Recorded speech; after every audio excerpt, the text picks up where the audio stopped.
Thank you for being here, for taking time off on your Saturday, on your day off. We know you have an incredible amount of responsibilities, but we are so happy that you're here. And today's topic is mission, vision, and enrollment essentials. So we have a lot to unpack. And at any point, if you have any questions or anything, feel free to unmute, share it on the chat because we want to make this as interactive and as time worthy for you as possible. So here's a little bit of who we are. My name is Alexandra Portillo. I am the founder of a learning community, and really what inspired me to be here, as many of us who started from the very, very bottom in education. I started as an assistant teacher, eventually became a head teacher, and then I pivoted off to professional development. I saw there was a need for support to educators. And I think when it became really evident for me was during the onset of the pandemic, when a lot of the challenges in early childhood that we were facing just kind of were a little bit more evident, and I was a little bit more aware of them.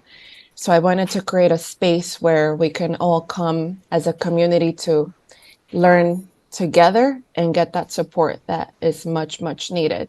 So this is why we decided to roll out the Director Series, to provide that support for all of you who have so much responsibility, who are running the show, and very often it could be very lonely. So that's why we're here. And a Director Series couldn't be a series without bringing on board someone who has so much passion and who has been in your shoes.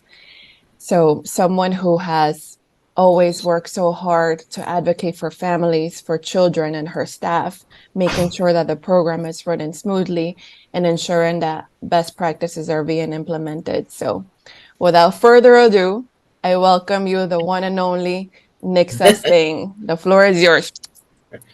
Thank you. Thank you so much, Alex. As you just heard, my name is Nixa Singh, and I have worked in daycare for over 40 years. I recently just retired this past June. And when Alex introduced me to what her vision was and what she was doing and asked me to come on board, I felt absolutely thrilled. And the reason why I felt that way is because during the pandemic and thereafter, I was saying, what is happening with these new providers and directors who are running sites without any formal training or little training? And I was like really compassionate because I knew my struggles throughout the years, even with formal trainings. And so when Alex introduced this, I was like, yes, I'm on board because we want to support you. We want you to know that we're here to help and to help you along the way. And the way we can do it is by having these trainings, and so that you can be actively involved and ask questions that pertain to your individual needs or in general things that we're going to share. So I'm going to start by saying that to me, the most important thing when I was running my sites was being transparent with my parents, you know? And first of all, let me thank you because I know that it's a rainy Saturday morning. You guys took time to be here, and that shows that you're vested in what you're doing. You want to do the very best job that you want to do, right? So hopefully we'll give you some insight and you could share with us as well. And that's how a community learns. It's a give and take, right? So transparency to me is, and trust is very, very important. When you have families that are entrusting their children to you, you also are responsible for letting them know how is it that you're running your program? What is it that you're doing with their children on a day-to-day basis? How do you train your teachers? How do you follow protocols and policy implemented to us by the DOHMH and DOE? So in doing so, we have a lot of of responsibilities, and there are many, many, many, many things that we have to have in place. So the foundations of this is like the safety and security of the children. To me, that's always been at the top, because if you have safety and security and you follow your protocols, we never want anything to happen to the children that are in our care, right? So these protocols are, to me, at the top of the totem pole.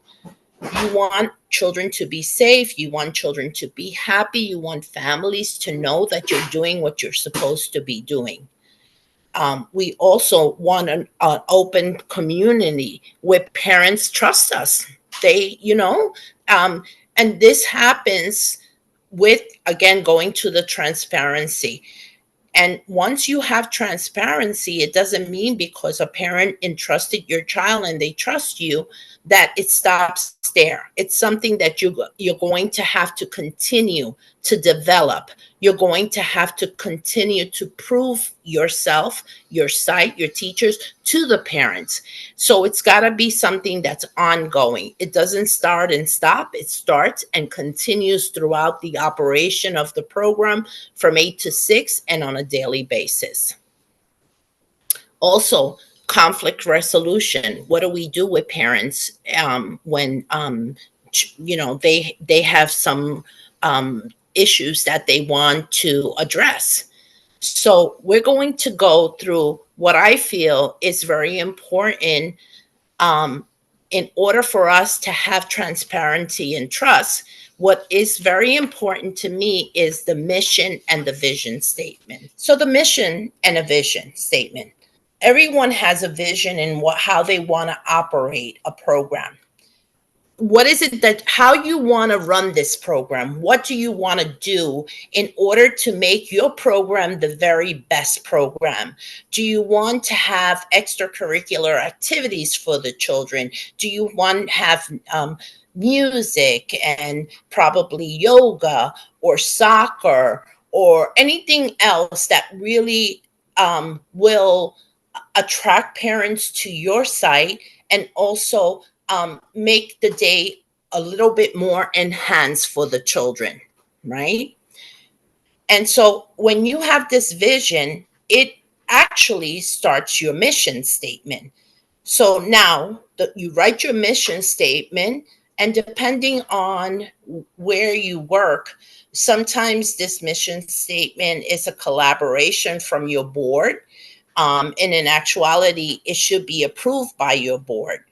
And a mission statement is not something that is written and just kept there because it's part of your policies, or it's part of your functioning of your program. It's something that you live on a day-to-day basis. So sometimes these vision statements are nicely posted on bulletin boards. But are we doing this on a day to day? Are we actually living this mission? I'm going to give you a few little pointers of things that should be incorporated in a mission statement. And you could speak about the quality of your program. You could speak about the families and how you are going to interact with these families. You could also speak about the environment.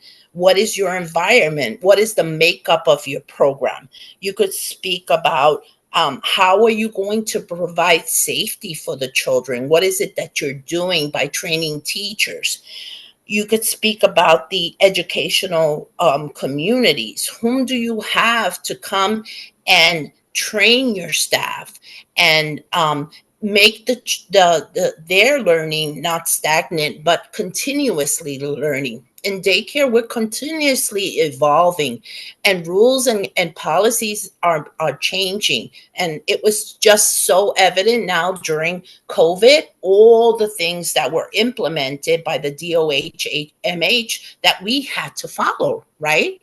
So those are things that, well, if you have it in your mission statement, then you have to address it. How are we going to make sure that we're following this? How are we going to train our teachers? Also the needs. You're going to speak about the individual needs of the children. You're going to speak about children as a group and individuality, because that's very important. The diversity of your children. You're going to speak about inclusiveness, right? Because inclusiveness is very important. And how does that look at your program? How does that look? um, you want to say that it's a loving, caring community, because that's what parents really want to hear. And you, as directors or providers, you have to show that. You have to greet your parents, you have to greet the children, you have to make it like a loving environment that people just get a vibe of when they step into the program. And they feel it. And many a times, that's what they said about the program that I was running for many years, that they felt that vibe, that everybody is vested in what we do. So that's important. And that starts with us, the administration, right? Um, Also that we're empathy. You're empathetic. We're not going to cluster everyone as one group, but we're going to work with families individually as well. Another thing is supported. How do we support our families? What kind of activities do you have in order to continue to have the parents learn about your mission, learn about what is it that we're doing? Are we doing festivities throughout the year? And how does that relate with the educational aspect of the program? How does it go hand in hand? And another one that I think about is NAEYC, if you're accredited. That's a big point. Or Quality Stars, if you're part of Quality Stars. And I know that every daycare program, I'm not sure about the family daycare, Alex. You could maybe speak about this, but I know that every daycare program is eventually have to be under Quality Stars. And you're right. Family childcare providers programs. Yes, it's rolling out. A lot of them are getting affiliated with Quality Stars. And it really is a wonderful tool, because it makes you really deep into your program's operation. By you addressing those questions that they give you, and sharing the information that you do on a day by day or month by one month basis in your program, or everything. It encompasses everything. It makes you look at your program with such a wonderful lens, because you're sharing everything that you're doing in your site. And there may be things that you're not doing right. And so it's not a bad thing. You could just look at it, also learn from it, and maybe little by little start implementing other things that you find that is not there. Now, enrollment is such an important part of what we do in our programs. And why? Because you have to have all these documents in place. There are many documents that you as a board, there are enrollment paperwork that needs to be had, for us to comply with the DOHMH as well as DOE. And the most important is the child's medical. A medical has to be fully completed. I've seen medicals where it's lacking vision, hearing. It may lack the immunizations. And depending on the group that you serve, babies have more compliance with their immunizations than do the preschoolers. So you have to be very, very privy to what those um, mandates are. And they are in the DOE, in the DOHMH website. There are, every year they generate a form where they tell you exactly what are the vaccines that children need in order to enter the site, as well as the point in time where they have to take their next series of vaccines. So that's something that you really have to look for, because during visits that you get from the DOHMH, they will look at your medicals, right? And they will see if you're in compliance or not. Another big thing now, it's the influenza vaccine that everyone needs to have, every child needs to have before the 31st of each given year. And that's a big one now. They're giving very, very significant fines per child if the children does not have that vaccine. So that's very important for you to keep track. And then there are systems that you could put in place that will let you know when these dates are, due for each individual child. So that's the big one for me. The medical is very important. The 318K, the form that you complete with the family's information, the child's information, who is the escort besides the parent, their telephone numbers, their addresses, and it speaks about the family if they have any significant illnesses, or if they speak about heart failure, things like that, vision, dental. Also the children, if they have any allergies to foods, medication. Then there are a three-part series if the child has ever been hospitalized, has the child ever had injuries, head injuries or trauma, have the child, I believe it was the burning. And then in two parts of that form, parents must sign. One of the signature relates directly to the information that was already put on the form. And the other one is the signature that you're going to have in order for you to transport this child. And, medical um, needs are actually, the doctor can I got stumped there. The doctor can treat the children because you have that statement from the parents saying that it's okay for you to start treatment on my child. And then parents will actually get notified from someone at your site, and they are to meet you at the hospital that the child is being transported to. So that's very important. Another important document that you have, and the enrollment procedure, is the emergency contact sheet.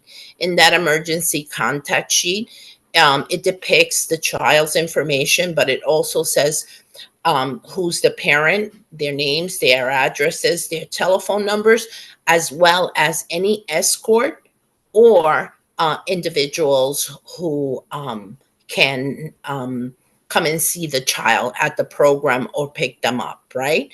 So our common practice is when you have a child who is being picked up and you don't know who this individual is, they have to provide you with a picture, a New York State ID, current, and you check it against the actual emergency contact sheet.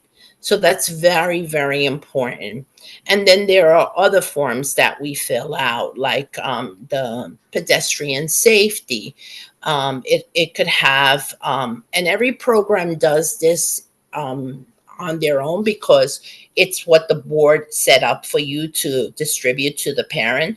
It also has the parent handbook there, and the parent handbook incorporates a lot of information, a whole lot of information. What I'm referring to more is the fact that we have all these great enrollment papers, and it speaks about a variety of different things. But we also have to have a document where it depicts everything that you give a parent during that enrollment procedures, all the documents that you hand over. For example, that you're a MAC program, that your schedule, or the pedestrian safety. That should all be bulleted on a document where a family, the parent, the mother, or the father should sign and date, because some families will come to you and tell you, Miss Fabiola, but I was never told about this. And then what happens? Oh no, you say yes, but so and so did this with you upon before you were admitted. But if you have that document already in part of your folder, then you could show mommy, you signed this document, and on this document it showed everything that we gave you during your enrollment process. If you're not familiar with that document or you need further clarification based on what they ask you, then you could say, I can sit with you if you like, or I can give you a copy of the document. And then if you have any questions, we could discuss it. You understand? Because you don't want families to say, I never got that information, or I never knew about that. And they will do that. You understand? So that should be like after all those documents that you administer to the families, that should be at the front of your folder with everything that you've given them. And it has to be signed by the mother or the father or whomever is enrolled, who enrolled the child at your side. It could be a grandparent, it could be a guardian, a legal guardian. But it has to be, it shouldn't be a brother, a sister, an uncle. It should be the person who enrolls the child or the mother and the father. Okay? Definitely. That's what I was saying. The program coordinator in the beginning of the school year, she provided all the documentation. And also we give the families the parent handbook with everything in it. So they can have their documents with them and they can refer to that. All the documentation that they sign in the school, they also have the information in the parents handbook that we provide the families in the beginning of the school year. So all of that, it has to be done and signed by the families. Very good. That's what I want to hear, that the families actually sign for this, because then you have the you have a leg up telling families, but we did share this with you, but if you want us to do it again, we'll be more than happy to go over it with you. Sometimes families, they take that folder, oh my god, there's so much paperwork here to read.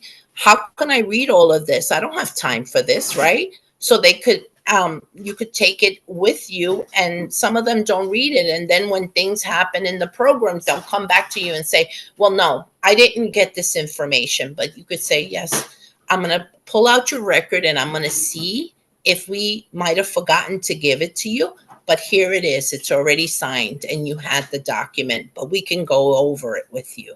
Okay? Right. Very good. Very good. So now this will lead us right directly into the parent handbook. So the parent handbook is an important document because it speaks about your program. It speaks about the regulations that is being um, implemented on us to have and share with the parents. So in a parent handbook, it's very essential to not only the parent but yourself and your staff, because your staff, sometimes they know that we have a parent handbook, but they don't look at it. They don't see what information is there. So it's important that we as administrators, that you take the time to review all these documents with your staff as well. So again, we're talking about transparency and knowing what families should know, but also what your staff should know. I didn't know that. Sometimes, when a child has a fever and it's in the handbook that there's a health section that if a child has a fever, and the parents should pick them up immediately, right? The sometimes the teachers don't even know that, you know? And so it's important at the beginning of the year that these documents should be reviewed with the staff so that they have knowledge of it. And also because our programs are evolving so much right now. We're getting new staff all the time, and staff leaves us, other staff comes, and we've done these trainings throughout the year, but that doesn't necessarily mean that the new onboard staff know what's going on.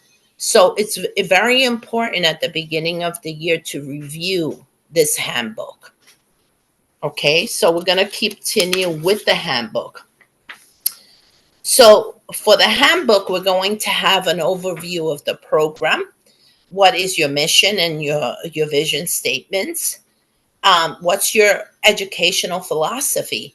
And what is your curriculum? What does it look like? Which one is the, now we know that we're doing the creative curriculum in most of the programs. That's what they've implemented. And so that's something that we, when you have also, when you look at your parent handbook and you don't know that the parents know what this is, you could also implement trainings based on the parent handbook, because sometimes they don't know what the curriculum is, what it entails, how do you do it. Obviously, teachers should be posting their weekly plans or the bi-weekly plans or the monthly plans that they have for the unit of study, but not every parent understands that. So that could be another segue, that you could actually do a meeting with your family so that you can be transparent again and show them what's the curriculum that we actually use. Um, and then of overview of the administration. What does your administration look like? Who's heading the program? If you have a family coordinator, if you have a nurse, if you have um, who's your custodian, because we have to incorporate everyone in our program, because everyone plays a vital point in running the site. Nobody can do it by themselves. Directors, we wear a million hats, but yet we have to have the staff and everyone that is part of the program feel empowered, feel that they are a value asset to the program, and so they take their jobs a little bit more serious. What is your admission policy? What are your program fees? If you have any program fees, depending on your contract, they may have fees, they may not have fees. How is it that you collect these fees? Is it collected weekly? Is it collected bi-weekly? Is it collected monthly? Can you use debit or credit cards? How, and also a very important thing is also that what system do you use to track these fees? Because this has to be accountable when you get an audit, right? So are you using a one right system that each child has an individual card, a receipt is written directly onto the individual card, and you keep track of the fee collection and that the fee that's due. Um, Provide a schedule for the schedule of the program. So, how is it that you run your program? What's the schedule for the individual classroom? You know, your meeting time, breakfast meeting time, circle time or meeting time, whatever they call it. Outdoor play, activity time, where you open up all your areas, your lunch, everything like that should be posted so families can see this and know exactly what the child is doing throughout the course of the day. Also, emergency contact. Um, like we spoke previously, transition plan. How do you transition? And this is important because in Quality Stars, they're going to ask you for an in-house transition plan, and they're going to ask you for a transition plan when a child starts your program. So what is it that you and your board has come to an agreement that how are you going to be doing these transitions? Okay. And now there are many policies, and this is just a little bit of the policies that you may have. Attendance policy. Are you going to require your parents to call at the beginning of the day to let you know, well, Johnny woke up with a fever this morning and I'm not taking him in today because of it? Do you have a policy, and this should be a policy for your teachers? A phone call should be made before 9:30 in the morning or 10 in the morning. Without any doubt, you should call every single family. And this could differ in your site. It could be directly from the teacher, or a teacher could call the office and ask one of the people working in the office to say, these are the children that are out today. Can you please call their families and see whether or not what happened? Why are they not in attendance for today? So you could work that depending what works best for you in your organization. The emergency closing, right? So we have emergency closing. And how does that look? What is it that you're going to do if it's declared a state of emergency and all our programs are closed? Now, you don't want parents to go out in a storm bringing their children because they have to go to work, right? And they want to abide by their jobs. And now they brought this little child to the site or to the home, and it's closed. The program is closed. So what is it that you have in place that will show parents, listen, this is what we're going to do? At our sites, what we did, we had the Remind app.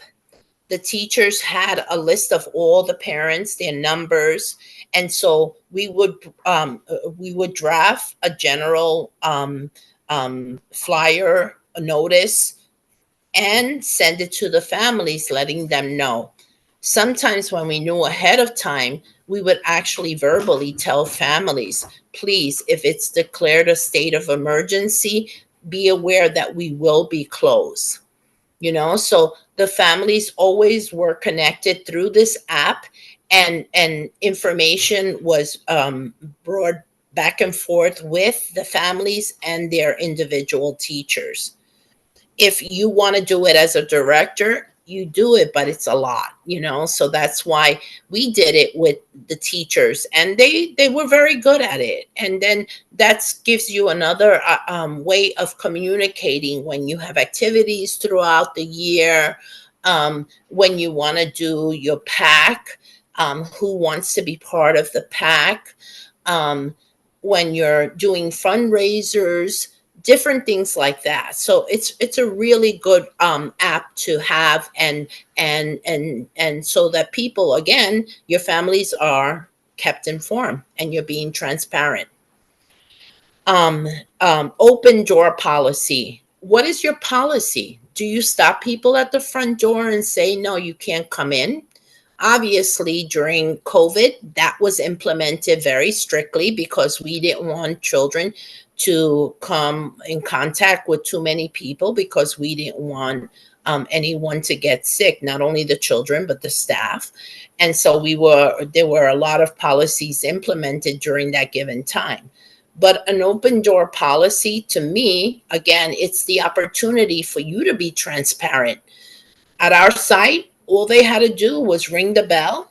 We knew who the parents were. We let them in, and we let them go to the classroom if they needed to bring, let's say, for example, a blanket that they forgot, or they just want to come and sit for a little bit with their children because on that given morning they had a bad day and they had a bad transition.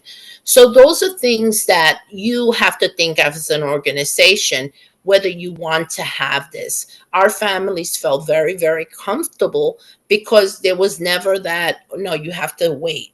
Obviously, you have the children who, when parents come into the classroom, they get very upset and they start crying when the families leave. So you learn, you have to have these conversations with parents and say, mommy, that so and so gets very upset when you leave. Can you please keep it to a minimal? You're always welcome to call, but because your child gets very upset when you leave and it makes it difficult to continue the day for the rest of the children, I would ask you to keep it to a minimal. right? So, medication policy, we already spoke about that. Some people are MAC certified, other programs are not. So it's whatever you're doing at your particular site. Incident accident report. Wow, this is a biggie. Incident accident report are shared with parents immediately. They need to know what happened. The more transparency that you have, the better it is in the event that a parent gets upset. Call the families immediately. Don't wait. Again, a teacher may be alone in the classroom and cannot make the phone call, or you don't have accessibility to phones in your classroom. You could either do a Remind app, you could do it on the Remind app. But again, I wouldn't advise that because you're supervising the class if you're by yourself. Just call the office and tell them, have somebody from the office come and stay with the children, and have the teacher that's alone in the classroom make the phone call and explain the situation. That's even a better way because they get it firsthand from the individual who saw what incident or accident happened, right? And then, if the child has to be transported to the hospital, what are the protocols that you have in place for that? There are many protocols that need to be followed. You have to take the child's medical when you transport a child. You have to notify the parents as to what hospital you're going to be transporting the child. And you don't know that information until the paramedics get to your site and they let you know, right? Um, just always try to keep very calm when speaking to a family about these things, because obviously nobody wants to hear that the child got hurt that and needs to be transported to the hospital. But there are other incidents why a child may get transported, and that's asthma attacks. A lot of children are suffering fainting spells because people don't know that they were actually born with heart conditions that later on in life shows up. So there are a lot of things that can happen during the course of the year or to an individual child, that these protocols, policies have to be put in place. And one thing that I really want to emphasize: when you transport a child to a hospital for any given reason, remember, you must notify DOHMH and you must notify DOE, and obviously your sponsoring board, whatever procedures you are required to follow in your individual sites. You have to comply with all of these. I have known of programs that unfortunately, in the heat of the moment, they get up, they did all the paperwork, they followed the procedures, but they didn't notify DOHMH, and that's a big violation. So, again, it's being transparent with your staff member, with your administrative staff as well. Because sometimes, we think that the administrative staff is there just to do the bookkeeping or welcoming parents, but they also need to know, because a teacher may be so upset dealing with this child who's hurt, or dealing with the other children to keep them calm, that they too forget. We're human beings. So having everyone vested in these policies and procedures will support one another. And that person in the office could say, did you remember to take the child's file? Did you remember to make the phone call? As the child is being transported to the hospital, those notifications can be start to happen. DOE can be notified. DOHMH can be notified. Your sponsorship will be notified. And obviously, you're going to follow the protocols of what you have implemented at your site. But it's so important. And remember, this is part of your safety plan. In your safety plan, it's a requirement that you do this. So that's why they could come out to your site and actually give you a violation because you didn't follow the safety plan. And now, what is your health policy? How often do you follow up with medicals, the immunizations? Everything has to be in compliance with DOHMH. And please do not accept children without medicals. Please, this is so important. It's not only important for that given child, it's important for everyone that's in the program. We have to make sure that the children are immunized, um, because you're supporting the health and safety of everyone that's in the center. And not only is this a huge violation, it's because, we're responsible for our children, we're responsible for our teachers, we're responsible for the staff, for the parents, we're responsible for anybody who enters our program, right? So your main objective is always the health and safety. Another policy that you could have implemented at your site is food distribution. Are you going to allow for those children who do not eat the food? What are the things that you're going to do to support that child who's probably vegan or is allergic to fish or peanuts? What is it that you're going to do?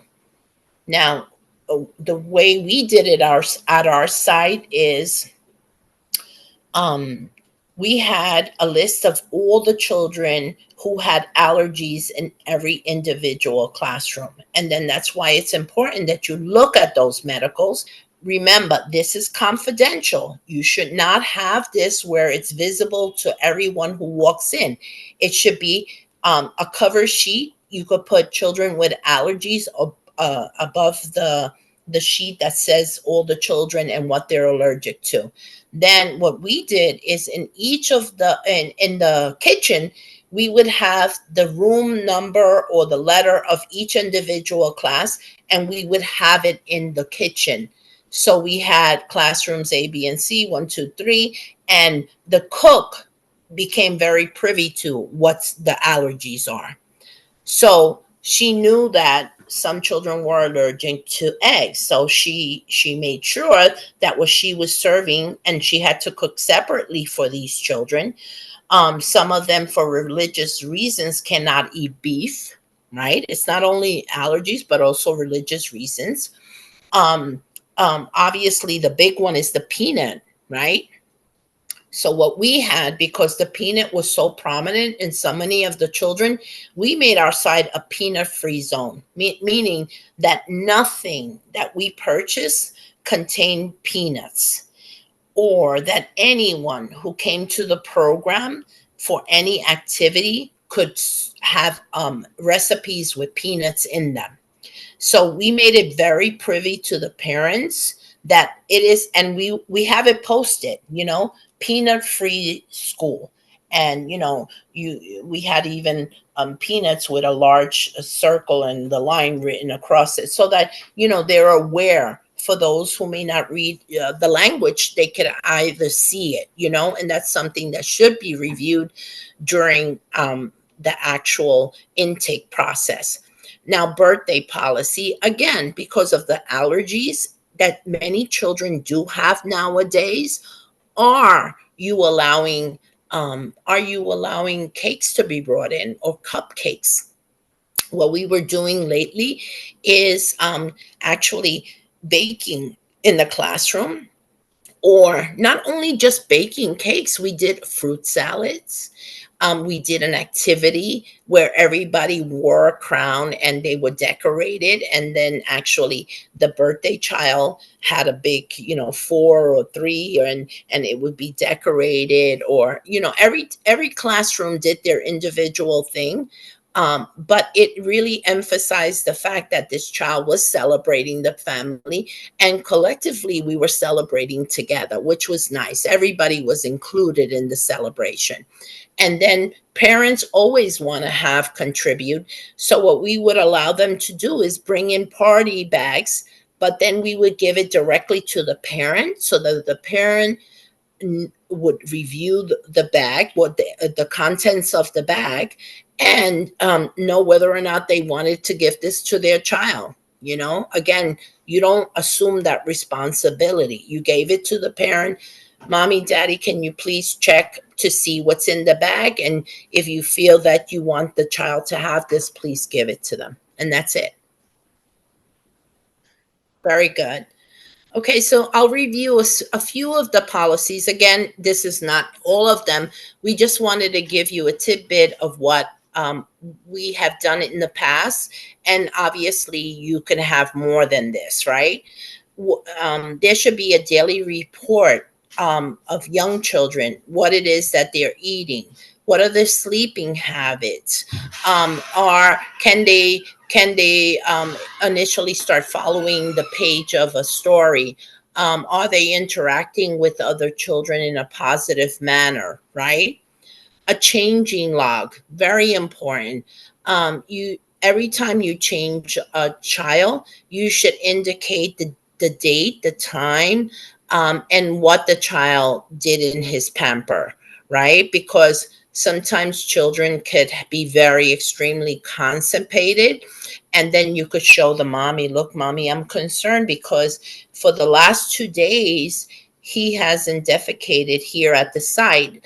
Is he okay at home? You know, some children get a routine, and as they get older, they don't want to use the bathroom. They hold it because they feel uncomfortable when they start a program. But later on, they get more comfortable and they do. But for a baby, it shouldn't be that. So you have to be aware of this. You should share this information with mommies so that they can know, and daddies, let me not exclude them, or any caretaker.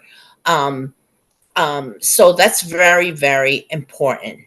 Also, if you have toilet training policies, parents think that um, we are expected to do everything, right? And sometimes we are more than welcome to aid them and help them along the process. But our site, we never assume the responsibility. We would always tell a parent, when you see that your child is ready and you're committed to do at home what we're doing here in school, we will start that, because then you're sending mixed messages to the child. You're telling them, yeah, at home, I could sleep with a pamper during rest period, during the night, but here in school, we're not putting a pamper on the child, right? So the child is confused. So we have to be on the same page. We have to know what we're doing, how we're doing, and how it's being implemented. Very, very important. What type of biting policy? What should be encompassed in your biting policies? You know, this is part of the stage of development where children are exploring. They bite everything, they put everything in their mouths, right? And so parents get very upset if a child bites another child, which, you know, it happens, and it's not any lack of supervision. A child could do something right in your face, but they're so quick, you can't anticipate what they're going to be doing, right? So what do we do when a child bites another child? Obviously, don't belittle the child who did the biting, and support the child who was bitten, because obviously they're going to be crying. But you know, we speak to the parents and we let them know how it is that we handle this. Maybe the child needs a bite, one of those teething apparatuses that they have, because they're or well, not teething, because by this time they could have a tooth, or one or two teeth, so they can bite someone. um, so that's something that you have to write these policies so that you can see how are we going to deal with this situation, and explain. Again, this is another great segue of doing a training with your families about the infant toddler program. What is it that you do? What are the information that we're sharing? What is it that we do with you when you want your child to start the toilet training? What is it that we do with you about when we take the children out? All these things, you know? So it's important. Again, I'm speaking about transparency and knowing what and everything that you should share with the family, which is everything that happens in the programs. Yeah. I'm really grateful that you came and joined us, and hopefully we can continue to share information. And if you also have information that you want to share with the group, please feel free to do so as well. We welcome that. We want to be a tight knit community where support is given overall.